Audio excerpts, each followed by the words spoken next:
Ihanda po natin ang ating mga sarili para sa ating pagsambang pag-alaala sa ating kapatid na si Ate Buhing Naime. Ito po ang unang gabi ng ating pagsambang alaala at tayo po'y magsisimula na. Ayon po sa awit 46:1, ang Diyos ang ating lakas at kanlungan at handang saklolo kung may kaguluhan. Tayo po lahat ay tumayo.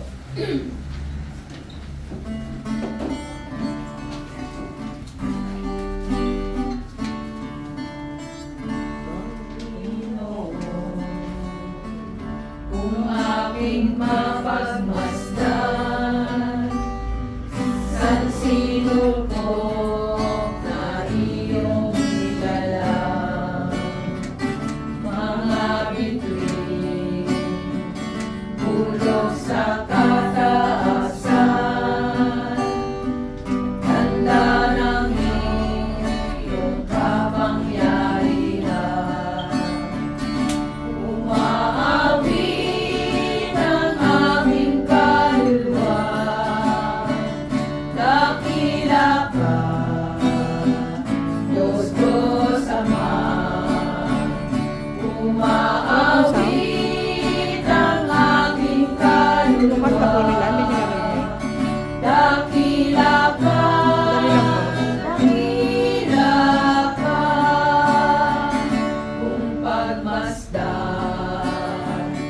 ang mga kahugatan, mga ibon ay nag-aawitan,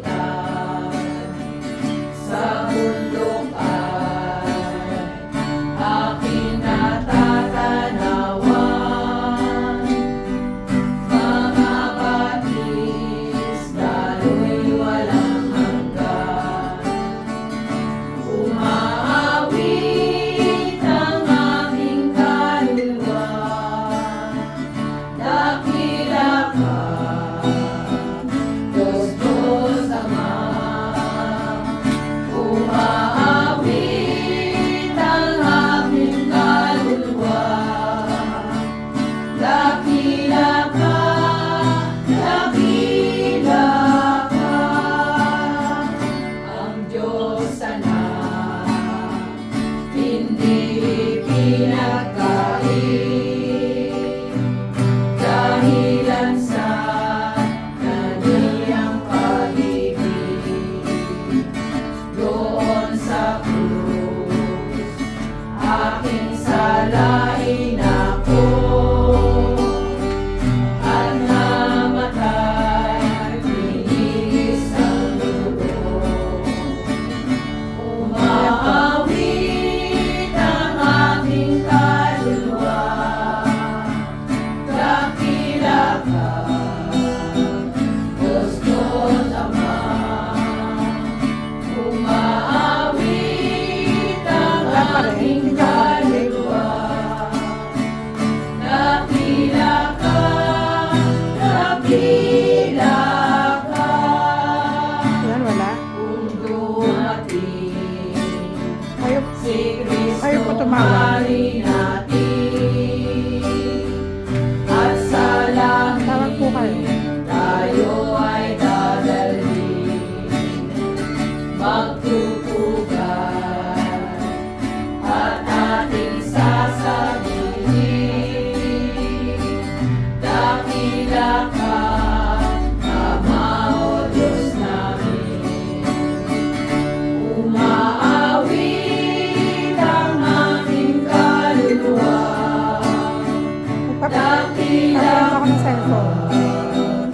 Diyos Ama, umaawit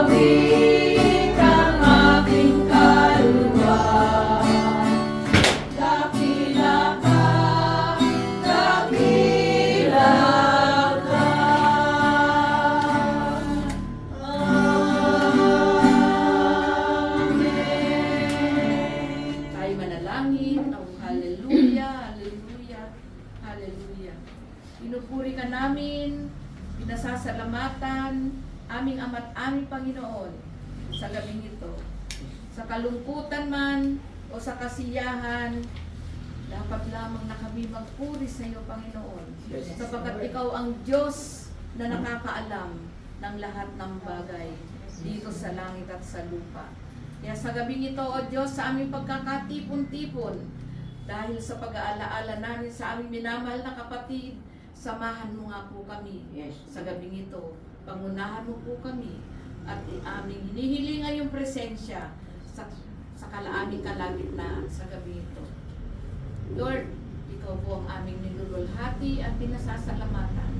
Kahit mayroong kalungkutan sa aming mga puso, alam namin, Panginoon, na ito'y iyong kalooban at alam namin, Panginoon, na alam mo kung ano makabubuti sa aming mga buhay.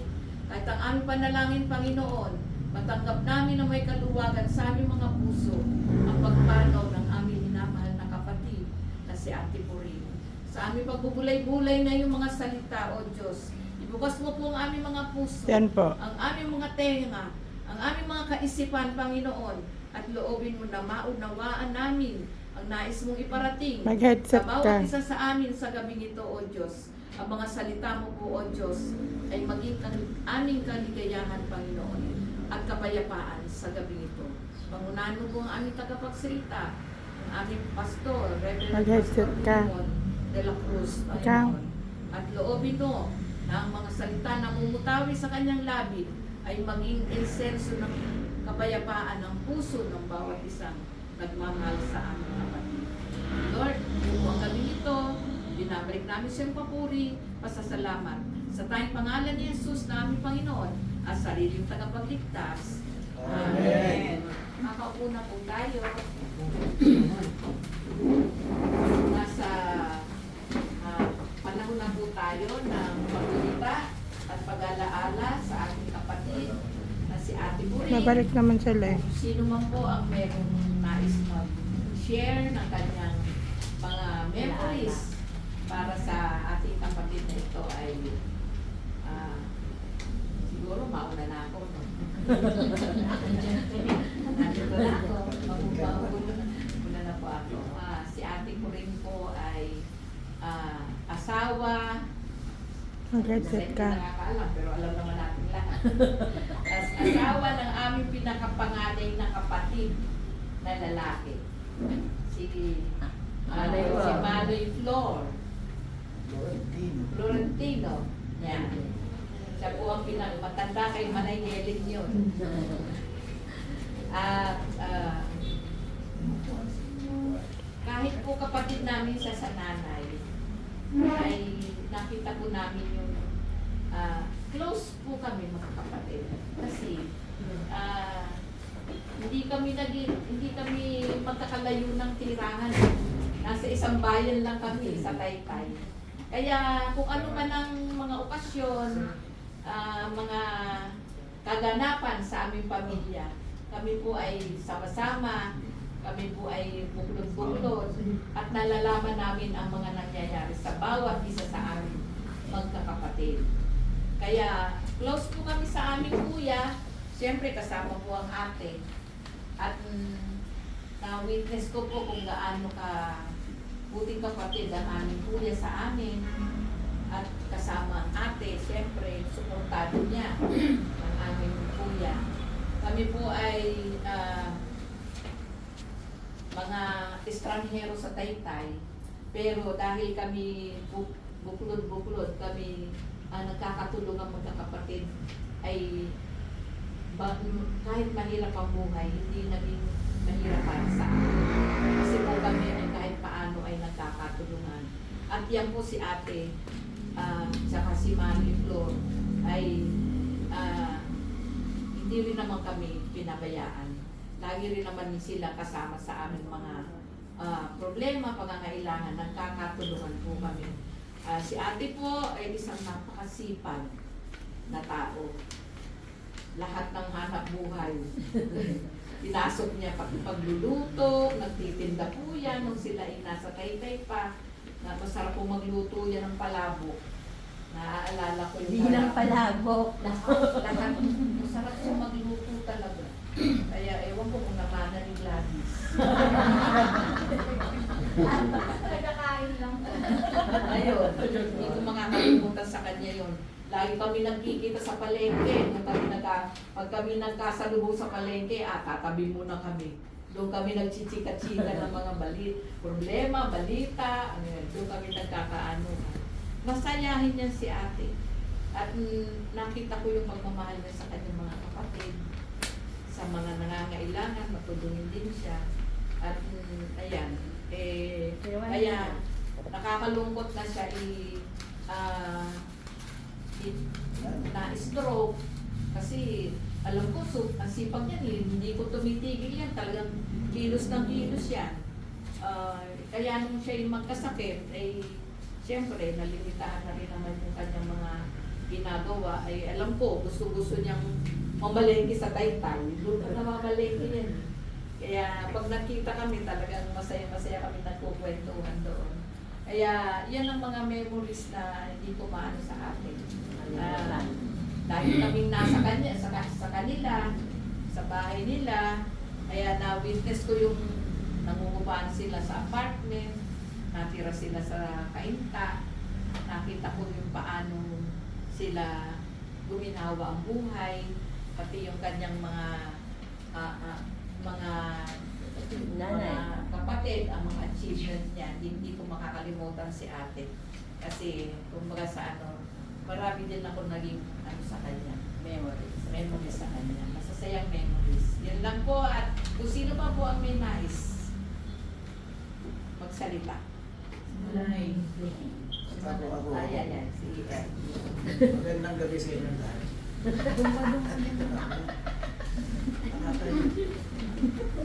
Hindi, ako, nakura naman ako sa Ate po, sa Bonifacio Street. Ito yung, una kong punta sa, kasi sinama ako ng kuya ko. Doon ko na kasi bakasyon doon sa high school ako, bakasyon. Doon ka na muna sa bahay. Yung bahay nila, yung bahay ng Mandaluyong. sa Mandaluyong, sa tatay ni Ate Puring, meron silang yung doon sa likod. Yun na natatanda akong bahay ko doon. Wala pa yan si Kati. Si Gladys. Maliit na si Gladys. Si Kati ang maliit. Saka si Onan. Si Onan. Yan. Yan, sina nanay ni Si wala pa yan. Alice po. Talaga pa yun si Kasi siya yata yung bunso sa babae. Puso po. Yan ang naalala ko. Yung kagabay-gabay ko naman sa edad, yung Jerry, wala na pala, tinatanong ko na, wala. Yun ang kapatay ko na noong araw. Umaakyat pa kami sa, merong bahay sa ibabaw ng Sampaloc. Doon kami nag-i-standby. Sa totoo lang, ang ate ko rin mabait. Mabait sa yan, lalo sa mga anak. Mababait din naman sa mga anak, sa mga kapatid din naman. Hindi ko naman masyadong ito. Pero alam ko, si Alice, sino pa ba yung isa? Belen po. Si Belen, yan. Si Evelyn.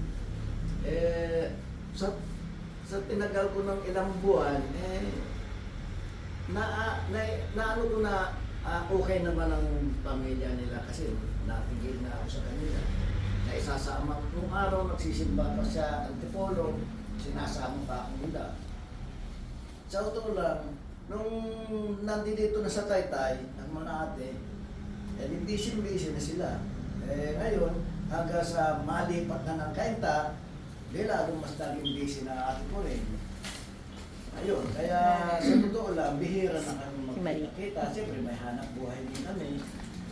Kaya lang, nung sa totoo lang, sa ngayon,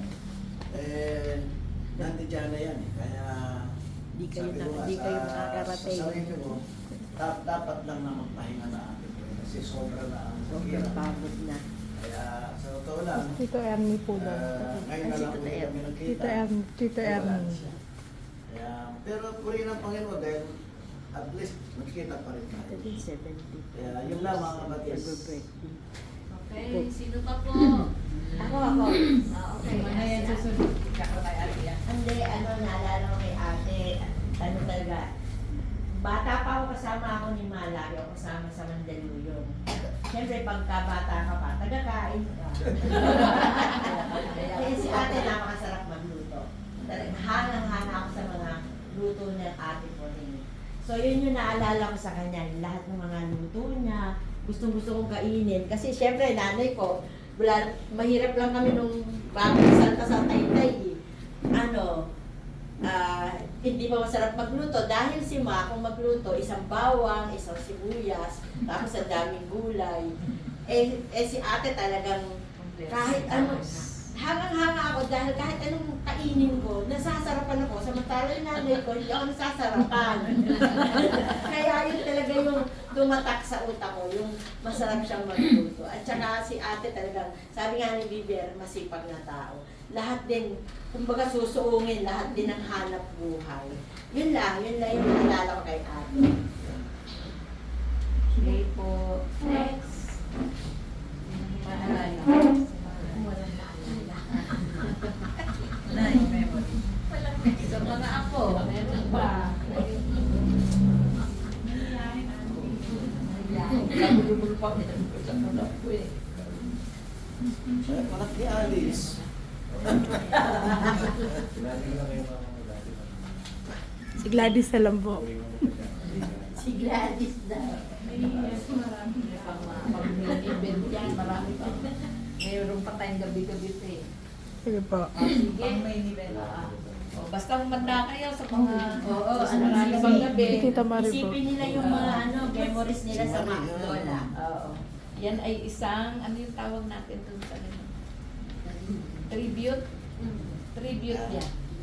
Yung ating pag-aalaala sa kanya. Mga good memories. Tribute natin sa namatay. Yan.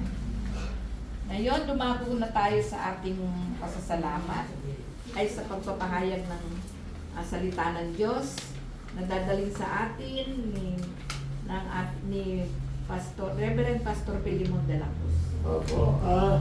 None other than Magandang gabi po sa inyo lahat. At hindi, isa lang tayo. Isa lang. Kumbaga, ang naalala ko nila, kay ate ko rin, yung si Manay na stroke, lumalaw sa ospital. Tapos, ang sabi niya, hahanapin ko yung magmamani dun sa palengke. At pahulong ko. Yun ang sinabi niya. Kasi nagagalit siya. Nagagalit siya. kaya na-stroke si Manay dahil doon. At sabi si Gladys na nila. Sabi ko lang. Sino kasama niya na? Wala naman malay kita.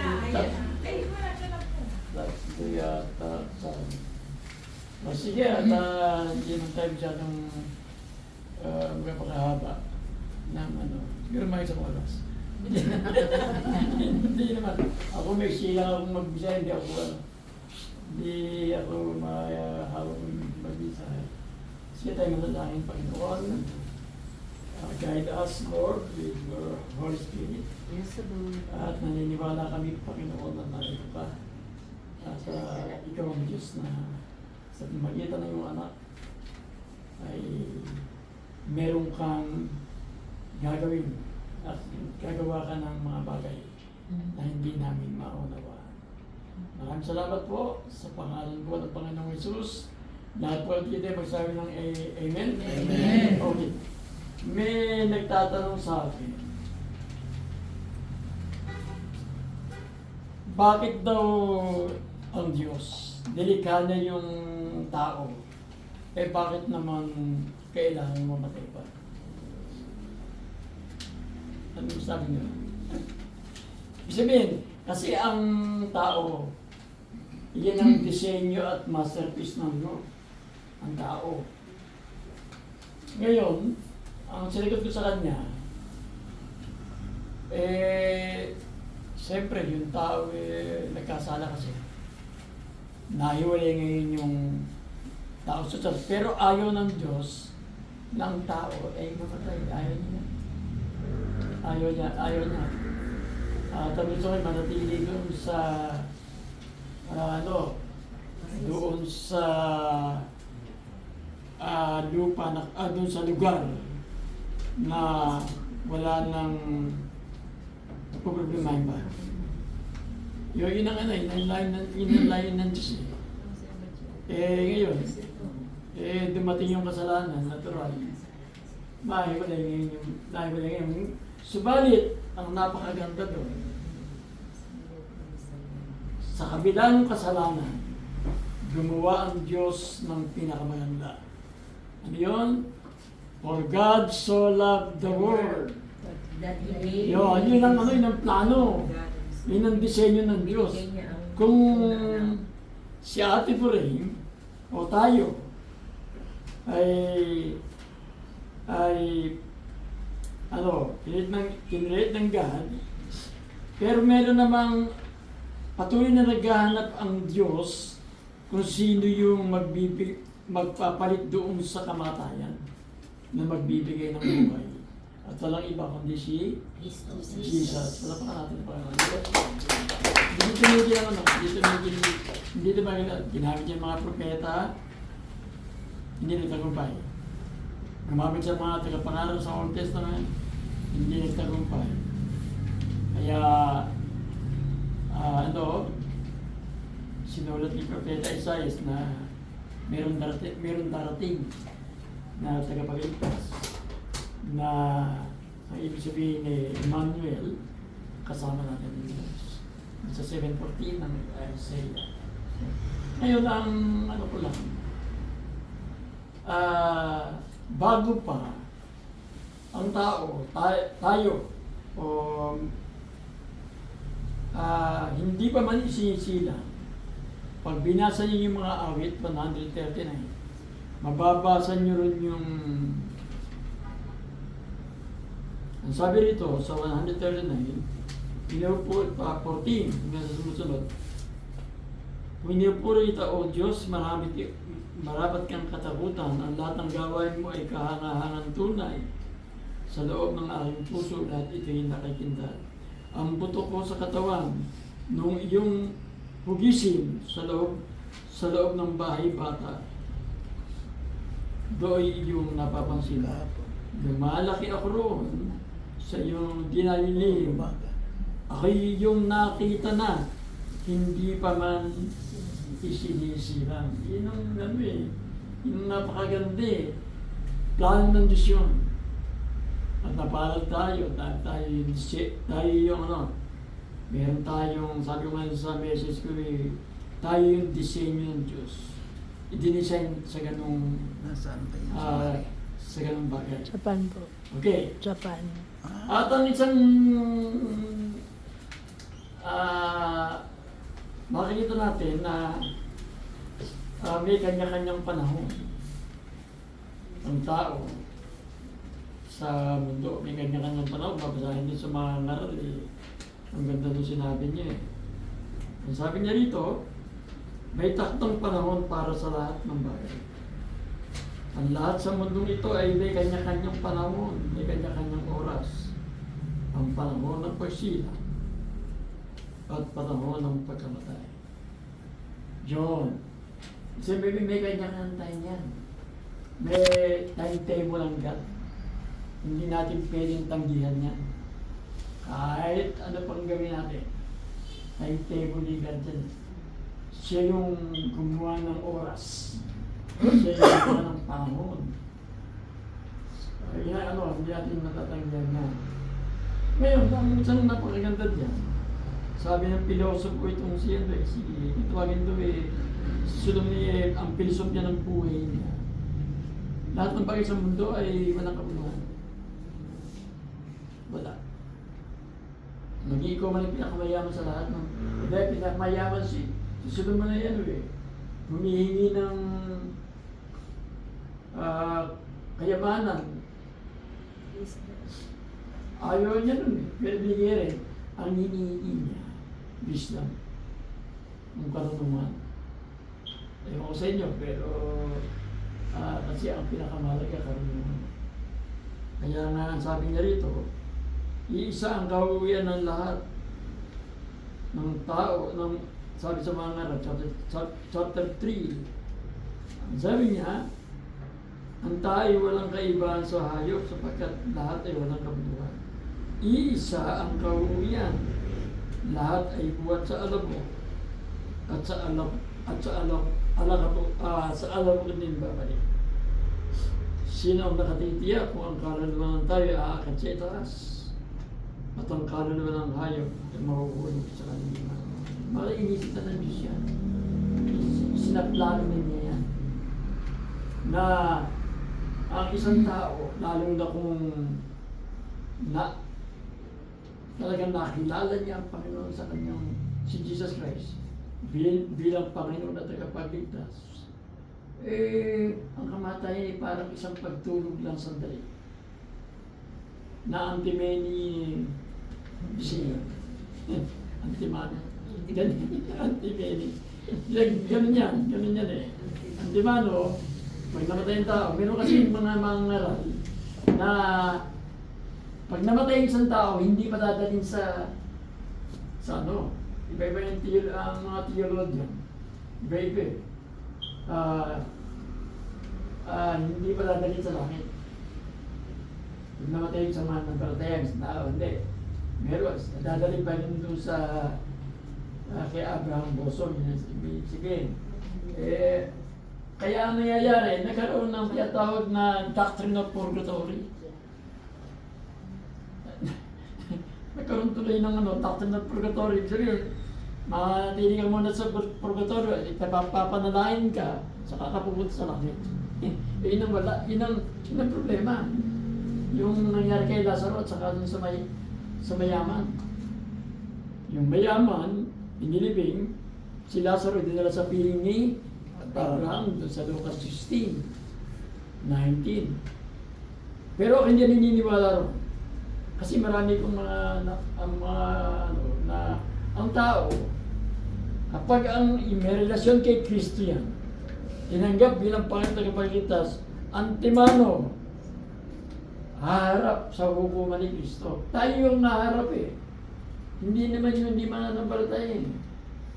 Sa 2 Corinthians chapter 5, verse 20 na tayo ang naharap sa hukuman ni Kristo upang yung ating mga gawa ay magkaroon ng gantimpala.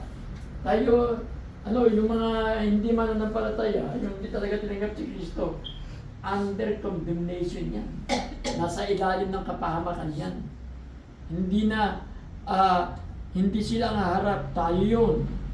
Tayo yung haharap doon sa trono ni Kristo. Nakaupo doon, ibibigay kay Ate Beli kung anong ginawa niya. Ibibigay kay Ate Beli kung ano, ang ibigay ng corona.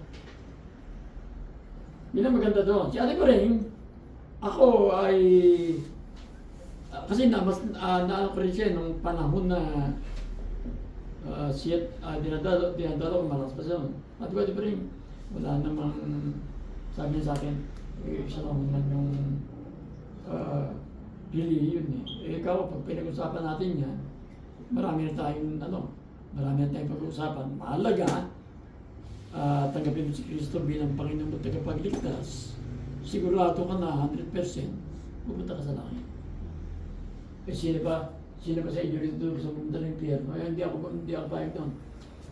Sino ba sa atin ang gusto pumunta? Wala. Pero hindi ka, papupunta ka dyan kapag hindi mo talaga sinuri at hindi mo nilagay sa puso mo si Kristo at hindi mo tinanggap bilang Lord and Savior sa buhay mo. Yun lang sikreto eh. Ngayon, doon sa pagkakataon na nawala doon sa halaman ng Eden, may pinalit. Meron. May ipinalit na bahay na nung pala sa sana may ginto na. Napakasarap ng kalalagayan. Kaya sabi ko sa Panginoon kung maraming taong gustong nalulungkot pagka namatay. Samantalang yung bahay na nasira doon sa halaman ng Eden, nawasak doon dahil sa kasalanan, meron namang ibinalik. May pinalit, yun ang pinakamaganda. Basahin natin. Revelation. Basahin natin sa Revelation. Basahin natin doon. Tingnan natin. gusto kong basahin yun kasi yung titira ni Ate Purindo, hindi pa natin napupuntahan yun. Nangangarap na ano lang natin. Kumbaga, nababasa lang natin yun. Pero, napakaganda ron.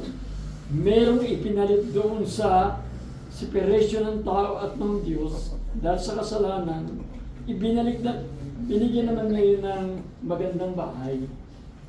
Yun yung tinatawag na New Jerusalem. Yun ang maganda doon eh. Yun ang gusto kong iparating sa inyo. Ito maganda. Ito po. Gusto kong narinig ko doon sa chapter 10 ng Revelation. Narinig ko isang malakas na tinig mula sa trono. Tingnan ninyo, ang tahanan ng Diyos ay nasa piling na ng mga tao. Ayan, ng mga mananampalataya.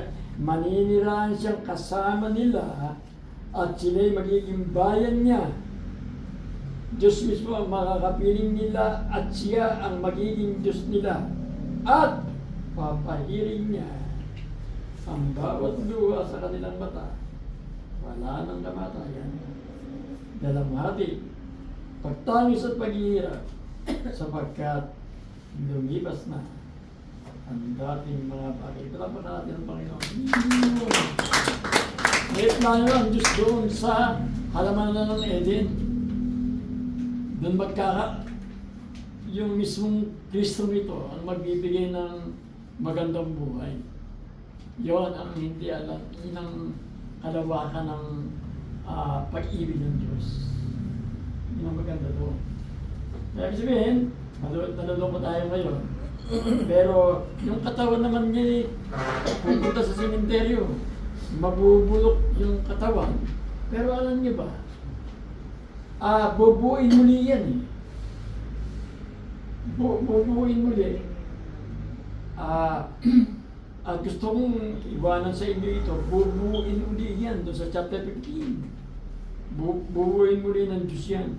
Yung doon na nabubulok, bibigyan niya ng katawan ng panlangit na hindi na wala na yung bulok na katawan ng tao ay magiging glorified body na. Ito babasahin ko rin niya. Ito. Sabi daw, ngunit sa katunayan, si Kristo yung muling pagkinuha. At iti katibayan na mulingang bubuhayin ang mga patay ang binabagay po. Yung mga patay na nakakilala sa Panginoon. Pabangon nyo. Pabangon at papalitan ng katawan pang langit. Kaya masarap siguro makita yung kailangan makita. Kaya yung pang pabangon yung nasa similya. Ganun mangyayari. Kung paano dumating ang kamatayan sa magitan ng isang tao, yung si Adan yun, ganun din naman dumating ang muling pagkabuhay sa magitan din ng isang tao. Sapagkat yung paano namamatay ang lahat dahil sa kanilang kaugnayan kay Adan. Yun na. Yung second Adam, ang ito, si Jesus Christ, ganun din naman, mabubuhay ang lahat dahil sa kanilang kaugnayan kay Kristo. Yun ang pinakasikreto, yung relationship kay Jesus Christ bilang Lord and Savior. Amen. Sarap, di ba? Sarap. Kaya tayo ngayon, nangailangan ng tinatawag na napapagay kayo. Kaya sinabi ng Panginoon, lumapit kayo sa amin kanyang mga at nagpapagay. Matwa 11:28 at kayo aking pagpapahinga. Gusto niyo magpahinga sa Diyos? Hindi naman patay. Hindi naman sa kamatayan. Yung kapahinga yun na hindi kayang ibigay ng tao, kayang ibigay ng Diyos sa magitan ni Jesus Christ bilang Panginoon. Natin. Nakita ba yun? At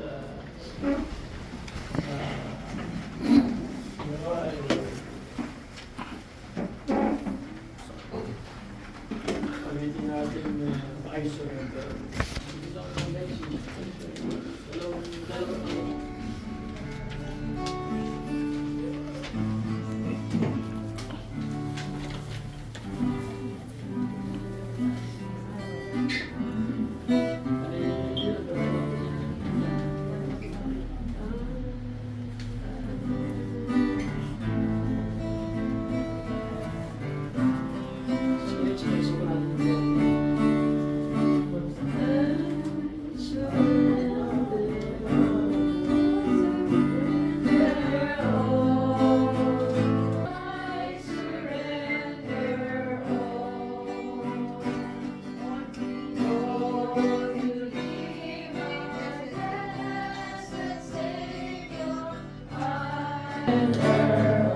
Sige, isa pa.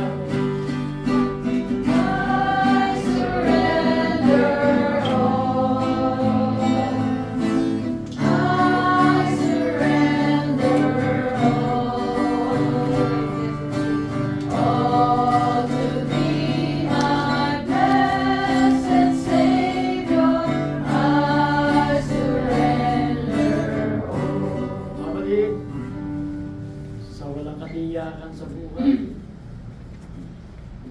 at nawawala ng pag-asa na kung sakaling dumating ang pagkakataon na katulad ni Ate Pring, ay tayo narito. Ang dapat magkaroon ng katiyakan na kung dumating sa atin ang ganitong sitwasyon, meron tayong tahanan na ginawa ng Diyos, hindi ginawa ng tao. Kaya sa ating ngayon ay magpe-pray po ako, pero ito ay prayer ninyo ito, personal. Sasabihin natin, maraming salamat po, Panginoon. Maraming salamat po, Panginoon. Maraming salamat po sapagkat pinadala mo po ang inyong bugtong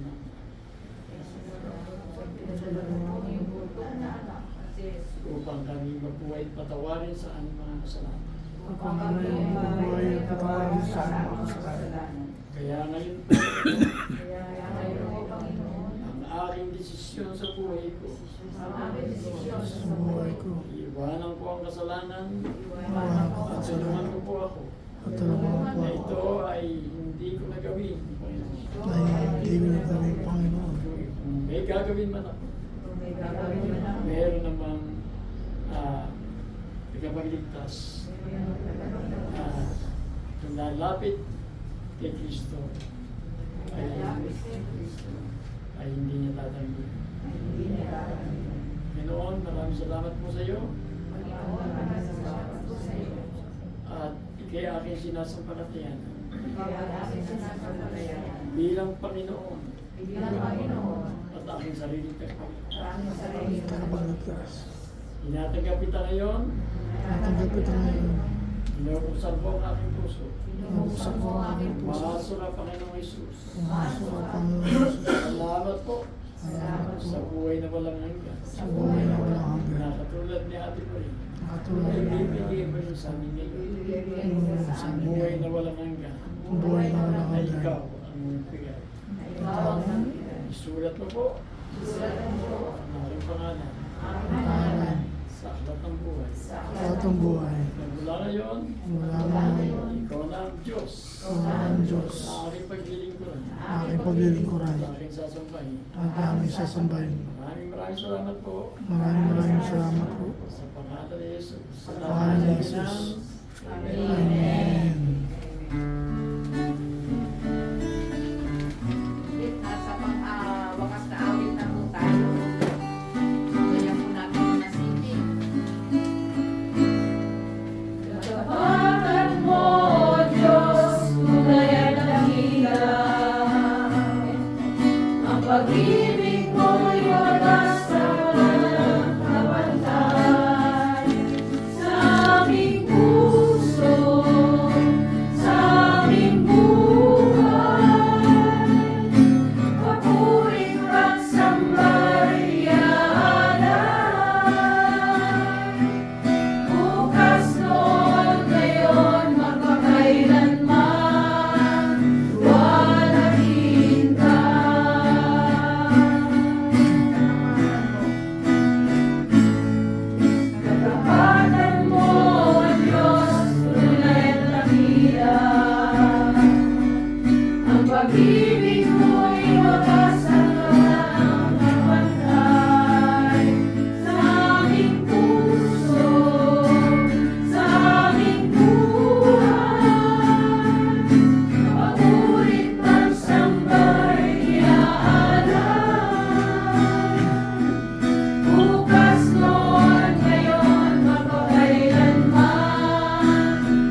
Big kayo. Eh. Gwen. Kuchi, punta na kayo sa harap. Sige.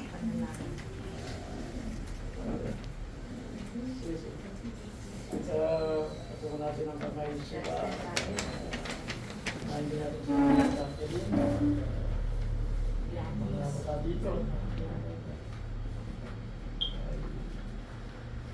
Kaya hindi natin yung sobrang katalisahan.